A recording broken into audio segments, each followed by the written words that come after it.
Alrighty then, it's time for Platinum Many. Yes, I'm mid lane, and this is quite a change of pace. And fun fact, history time, I've actually played mid lane since the beginning. It was my first role that I ever played in this game. Though honestly, the first champion I ever played was Tarek. The first role I actually dedicated myself to playing was mid lane. I played champions such as Annie, Brand, and Malzahar. In fact, Malzahar was my favorite champion for quite a while. The thing is, after a certain while, players started picking up the jungle. In fact, my friend at the time was the first one to play jungle, and he was playing fiddlesticks. But when it started becoming necessary, people sucked at it, and I decided I should give it a chance. And I was, making videos of it and teaching people not to suck. So I ended up just started switching over to the jungle because I could have a bigger impact in season 1 or pre-season or beta season, than when I was in mid lane. Like in mid lane back then, you had no mana to roam unless you were someone like a Twisted Fate or something. So the jungle, you always got to do something cool. And honestly, at the time, I sucked at last hitting, so I kind of just, worked around it by just farming the jungle, where it doesn't matter how fucked up you are in last hitting. I still have some problems with that, but not as much. Anyways, my teammate Shaco is against Lee Sin, and he's very gung-ho about stealing the farm, or at least stealing the buffs from Lee Sin or killing him. My early ward led to Lee Sin dying. I wanted to keep track of him in case you want to do some level 2 shenanigans against me. Because as far as I know, Annie still is a counter to Katarina. So I picked Annie. I picked Annie just kind of to deal with it. Either way, Shaco just keeps camping the area, the red area from the enemy, just so he can try to cheese out a little kill. By the way, I hope you notice we have Brand on my team, and honestly, I haven't been too fond of Brand yet. Either way, Shaco forces the Lee Sin out, Katarina goes to help him, and the Lee Sin turns around, and it's honestly really dumb that he did, because he should have known I was here. Look, he turns around, I just flash forward, burn him down and kill him, dead Lee Sin, and then Katarina sort of just walks in right through us, and I kill her too, though it costs Shaco's life. Though on the other hand, that's still a huge plus for us. It keeps Lee Sin down, and Shaco got to partake in 2 kills, so he's probably ahead of Lee Sin at the moment. Nonetheless, Annie's by far one of my... Actually, here I fuck up, by the way. I fuck up completely. I should have just left. I used my mon like a dumbass, and I died for it. Either way, Annie's by far one of my favorite characters in the game. Like, not one of my top 5, because most of them are just junglers, but she's one of my favorite characters, and probably the best mid laner I have now. Or at least the best mid laner that's sort of still exists in the game, right? A lot of other champions like Malzahar have fallen out of favor because they don't have the mobility to deal with this crap, or his animations aren't the cleanest anymore. Stuff like that. So Annie is about the best one that I can take mid lane if I am forced to be mid. And then there's like Kennen mid, and Gragas at times, and Karma. Nonetheless, my team, as you can see, has quite a substantial lead because the enemy is kind of seemingly doing some very dumb things. But as you can see, once again, by the length of this game, it's going to be quite a while. And by the way, I don't know why the fuck the Bard did that, because he just put himself in a really dangerous position and got himself killed. You're going to notice this, and I'm sure you've noticed this too when you're playing your own games, that the Bard teammates you have, and the Bard teammates I've had, they seemingly use that wall for no apparent reason. Oh, I can get to them sooner. Yeah, but you could have probably gotten to them in the same amount of time just by walking. Like, this area right here, you saw me cross, but on the opposite side where that little torch is, I've seen Bard teammates put a wall from the bush right there where you see my ward is, to the side of the tower. Literally just a flash over, right? Like, they use their super long cooldown E just to walk that path. I don't get why they would. And I'm not too fond of Bard. I mean, I can understand his tactical applications in maybe a team setting, but I do not believe in solo queue he's a good champion, because his abilities are far too situational and have a huge chance of just absolutely backfiring. Like, a Bard teammate a Bard teammate I had actually set up his wall to escape. The problem is the rest of us flashed over the wall or blinked away to escape as well. I hope you can understand why him using his E to escape the same direction we went was fucking stupid. Because the enemy team used that to follow us after we blew our only escape trying to run away. So we proceeded to probably be murdered. And here comes Shaco to gank. It's going to be a successful gank because the Katarina doesn't realize she shouldn't be jumping against me, especially if I have a stun. Nonetheless, though, I have another argument for Bard too. Yeah, I've seen his ultimate be used as an initiation because it has really good range. You know, initiate on the enemy team, get on top of them, and then just explode them when they come out of it. But in my opinion, like, I mean, it would look cool and it could set us up for some cool things. But I'm just thinking, wouldn't other champions kind of fulfill the same purpose anyways, like a Leona or something? I'm just not too fond of Bard right now, at least in solo queue. I've had one really good Bard teammate, that's for sure, but that's where I got the thought that maybe, you know, if it was Leona, he could have done the same thing. Look, Bard is going to actually come into this. He blinks in, and there's no returning from this. I actually go to him just hoping to save him, and he ults himself and the Katarina, but that doesn't do anything. It just sort of, like, you know, stalls his death. He gets to escape because he's got a flash, but unfortunately for me, I'm trapped and murdered. I didn't think Lee Sin and Jinx would come, but even if they didn't come, I probably would have died anyways to the Katarina herself. As you can see, there's nothing he could do. Like, his W is a weak heal for starters, unless you, of course, prep it and somebody steps on it, but again, that's situational. His Q is, it can stun, or snare, or whatever it does, but it's also a situational sort of thing. It's also slow as balls. His E is completely useless in team fights, other than some engagements in the jungle, but if you know your enemy team has a Bard, and you allow yourself to be set up in a situation where that one single wall-hopping thing was going to destroy you, then it's kind of your own goddamn fault. And his ultimate is a stasis.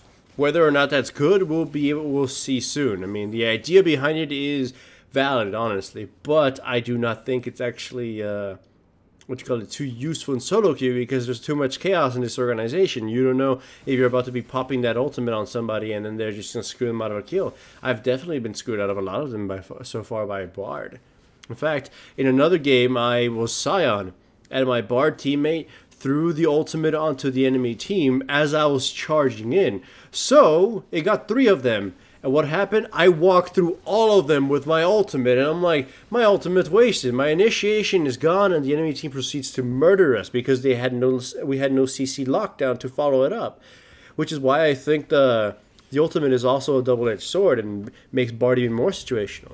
If your team doesn't have the follow-up to make that ultimate actually good, like, yeah, you can slow them down, you can pin them down. But if your team doesn't have crowd control or some hyper burst to activate as soon as it's over, then what was the whole point of that? They're just gonna, you might kill one person, but then you're gonna have to deal with the entire enemy team you trapped within that stasis. Of course, again, it does have defensive qualities and stuff, but again, I'm just gonna go back to it. I think other champions would end up just doing the same thing you want them to do, but better. Or at least more efficiently and less situational. Nonetheless, I know I'm going on a Bard rant, but like it's a mid-game as Annie. I don't think you're too much interested in hearing me talk about that.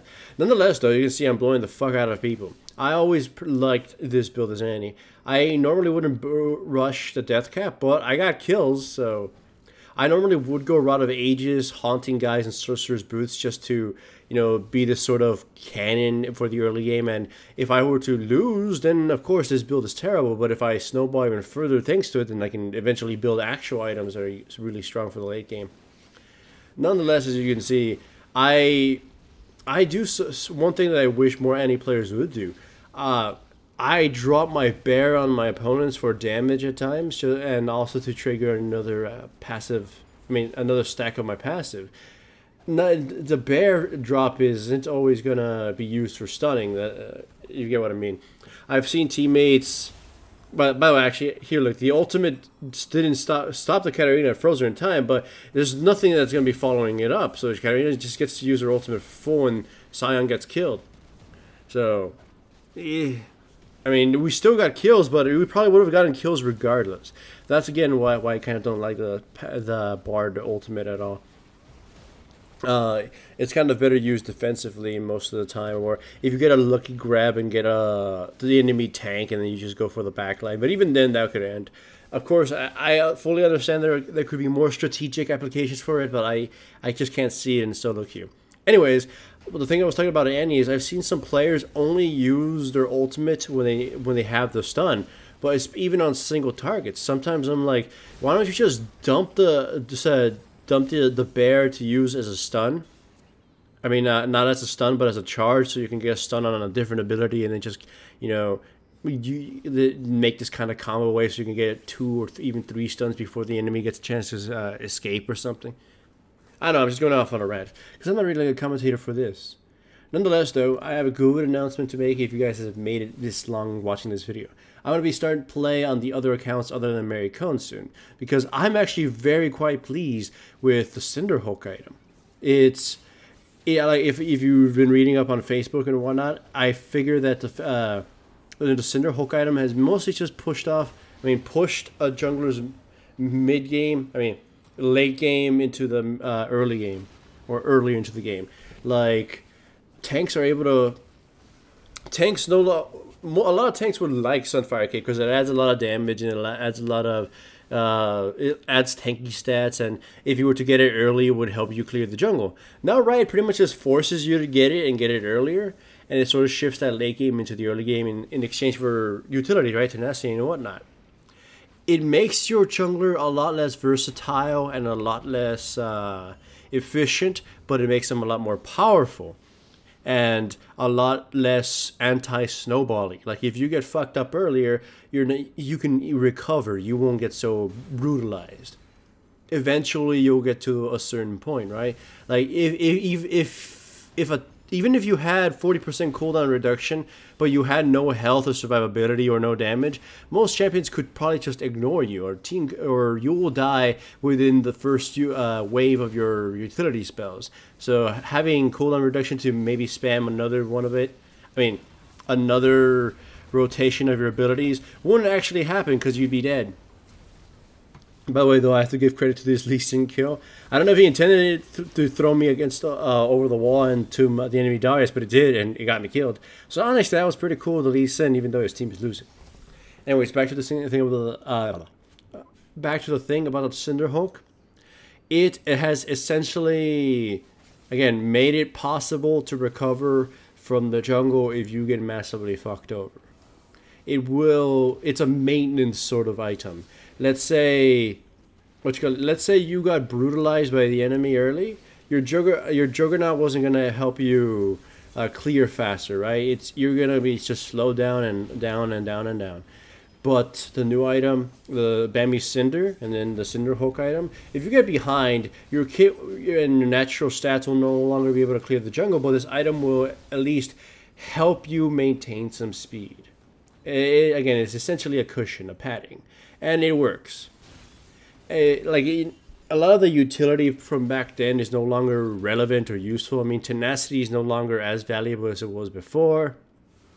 So who cares about it? A lot of champions' utility as well, for giving them the cooldown reduction, has been tweaked by Riot so much that it doesn't really matter for them to rush 40% cooldown reduction. If you look at the recent buffs to the tanks, they've sort of made it that the tanks no longer really need to invest in tenacity or cooldown reduction or even damage. Like the latest Nautilus changes, which in my opinion, I am actually startled. The latest changes to Nautilus have actually made him really strong. And I actually feel the power. The latest change to his E has made him a lot less reliant on cooldown reduction, so the Juggernaut change to Cinderhulk didn't hurt him as much. You still end up just maxing out W, but it doesn't matter. That E being so spammable with or without cooldown reduction is beautiful. Like, I figure that's what Riot's going to do now. The new item will allow them to alter the champion's utility in a sense that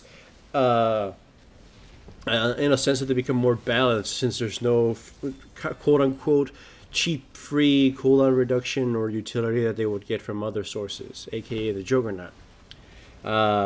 I mean, remember back when the jungle item used to give 20% cooldown reduction? That was ridiculous.